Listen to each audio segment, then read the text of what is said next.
Votre Excellence, cette année, nous célébrons un anniversaire très important, 140 ans après l'établissement des relations entre la Bulgarie et la République française. La République française a toujours joué un rôle important pour notre pays, avant, pendant et après la libération. Quelle personnalité et faits historiques ayant grandement contribué au développement des relations pourriez-vous mettre en évidence? Qu'est-ce qui a changé dans l'esprit des relations bilatérales au cours des 140 dernières années? Tout d'abord, dobrodošli v Pasosvoto na Francia. Je crois qu'il est important de resituer la relation bilatérale dans un contexte historique qui est beaucoup plus lointain que la libération et de rappeler à nos auteurs que dès 814, il y avait des relations entre la France et l'Empire bulgare. Il y a eu un traité signé en 814 entre Louis Ier le Pieux et le Khan Krum. Il y avait à l'époque une frontière commune entre l'Empire bulgare et l'Empire des Francs. Alors ensuite, pendant quelques siècles, cette relation a pu se distendre un peu, mais toujours est-il qu'au XIXe siècle, il y a eu un intense courant d'opinion publique française qui suivit de très près ce qui se passait en Bulgarie. Et ça a été marqué par des interventions remarquables de Victor Hugo à l'Assemblée nationale et de Lamartine pour la défense des chrétiens encore sous l'Empire ottoman et a favorisé un courant de sympathie pour la libération de la Bulgarie. Et ça n'est donc pas un hasard si dès 1874, nous avions des nouvelles extrêmement précises de la situation en Bulgarie, à Sofia et à Plovdiv, par des vice-consuls et des consuls français extrêmement efficaces. Nous avions par exemple le consul Leguet, qui est arrivé à Sofia dès 1874, l'un des plus anciens, et qui, aidé par ses collègues autrichiens et italiens, ont négocié avec le pacha établi encore à Sofia pour empêcher que la ville ne soit brûlée et ont négocié avec le pacha pour une sortie des troupes ottomanes sans trop d'exactions. Donc ça a été déjà un grand moment en 1877, avant la libération totale de la Bulgarie, et ça a été suivi par d'autres faits historiques, notamment très rapidement une personnalité un peu hors du commun, qui est un peu méconnu en France comme en Bulgarie, qui s'appelait le commandant Pichon. Le commandant Pichon était un marin français qui est devenu amiral bulgare et qui est devenu chef d'état-major de la marine bulgare dans les années 90, et il a aidé à la constitution d'une marine bulgare qui s'est déplacée initialement du Danube jusqu'à la mer Noire. Ce n'est pas un hasard non plus si, plus tard, à la fin du communisme, le président Mitterrand, il y a 30 ans, s'est rendu à Sofia, et dans cette résidence, dans la salle à manger que nous verrons tout à l'heure, a fait un petit déjeuner en janvier 1989 avec des intellectuels et des dissidents bulgares, dont ensuite le président Gelev, le premier président démocratiquement élu de la nouvelle Bulgarie. Ensuite, dans les grands moments historiques, il y a eu aussi une visite du président Sarkozy liée à la question très douloureuse de la libération des infirmières bulgares emprisonnées en Libye. Et puis beaucoup plus récemment, il y a eu 2 visites remarquées du président Macron, une première en août, il y a 2 ans, où à peine élu, à peine élu, 3 ans après son élection, il a tenu à se rendre en Bulgarie et à rencontrer le Premier ministre Borisov et le président Radev à Varna, et puis ensuite, lors du sommet Union européenne-Balkans, est revenu. Et pour répondre à votre question sur les évolutions de la relation franco-bulgare, je crois que ce qui est très important de comprendre, c'est qu'il y a bien évidemment, d'une part, une débalkanisation de la Bulgarie. La Bulgarie n'est plus perçue dans le cadre de nos relations bilatérales comme un pays des Balkans, mais bien, deuxième variable très importante, comme un pays européen. C'est-à-dire, il y a eu aussi une européanisation de notre relation bilatérale. Et ces deux facteurs sont très importants pour comprendre maintenant dans quel contexte se situe notre relation bilatérale. Votre Excellence, comment définiriez-vous l'état actuel et les perspectives du développement des relations franco-bulgares? À quel niveau pourriez-vous situer un potentiel inexploité pour leur approfondissement et leur modernisation?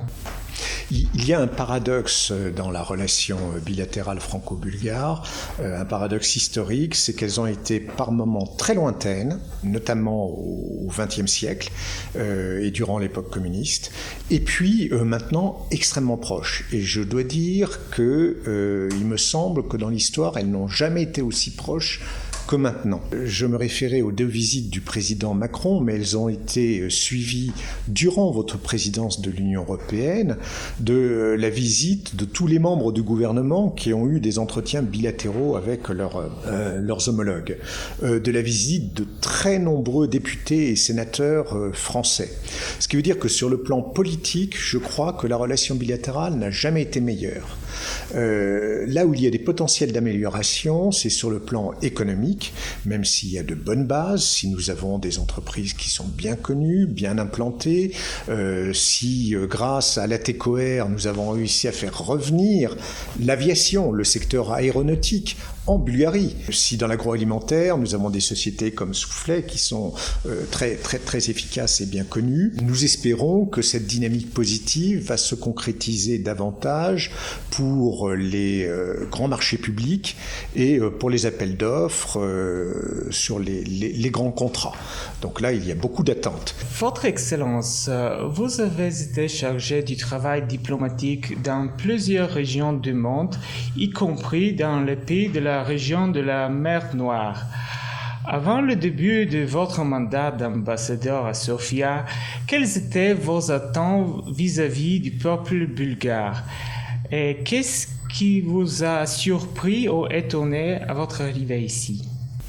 Je connais bien en effet les Balkans, j'ai suivi les guerres en ex-Yougoslavie, à l'OTAN comme auprès du cabinet du ministre, j'étais consul général à Istanbul, mais j'ai très vite réalisé en arrivant à Sofia qu'il fallait sortir de ce prisme des Balkans.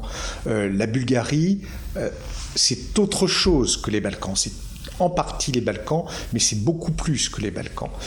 Je mentionnais l'européanisation certaine de la Bulgarie ces derniers temps.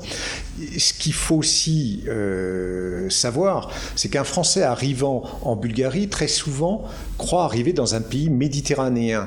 La Bulgarie n'est pas un pays méditerranéen, je veux dire.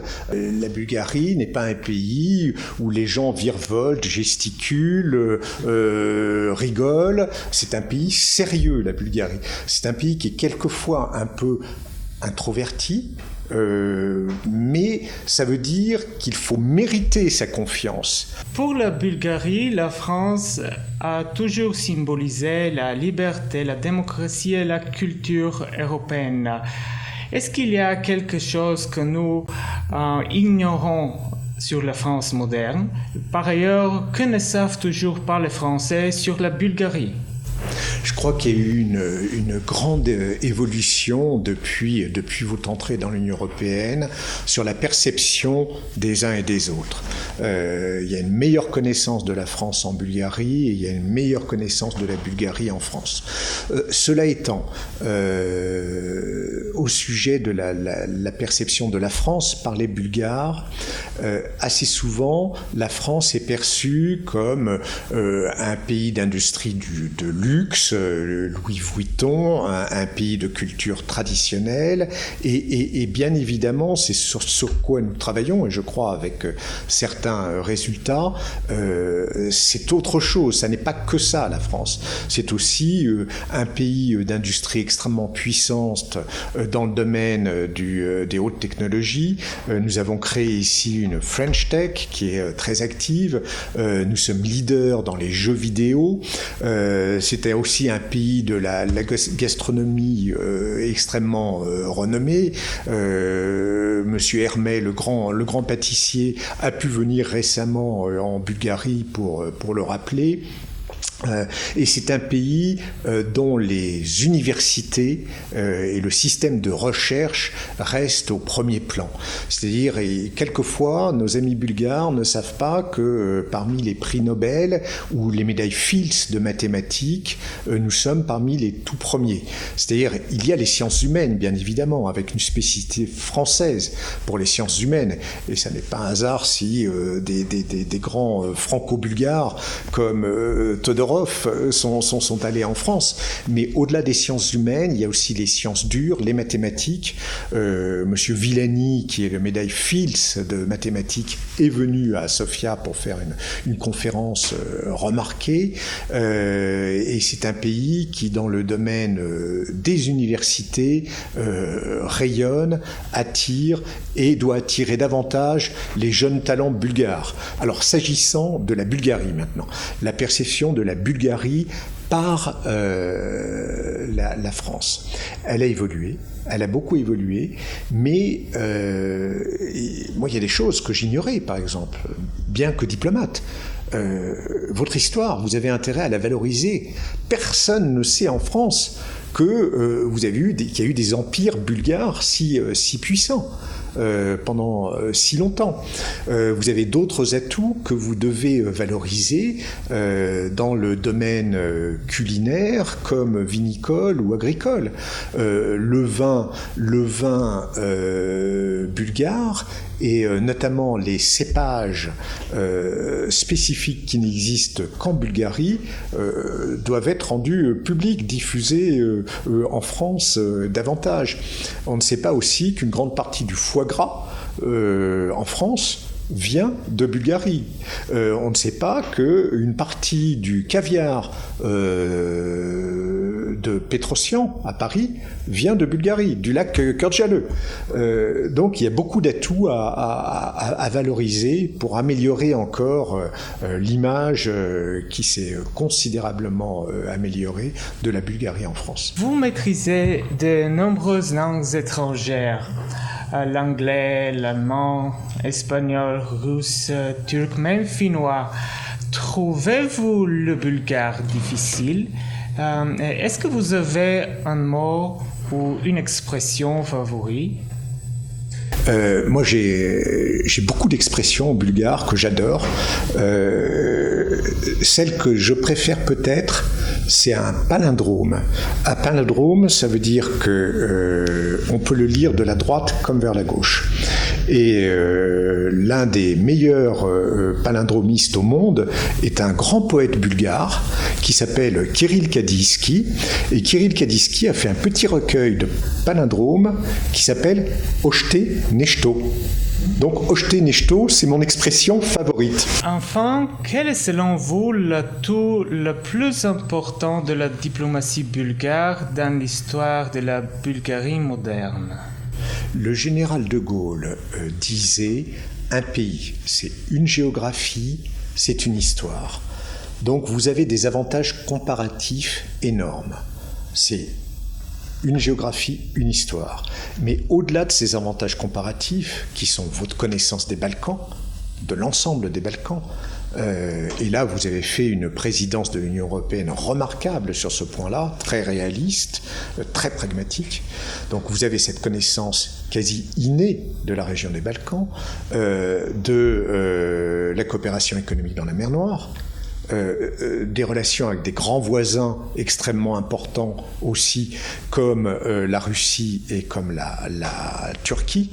Mais au-delà de cet avantage comparatif, je crois que vous avez réalisé, votre diplomatie a bien réalisé qu'elle n'était plus périphérique.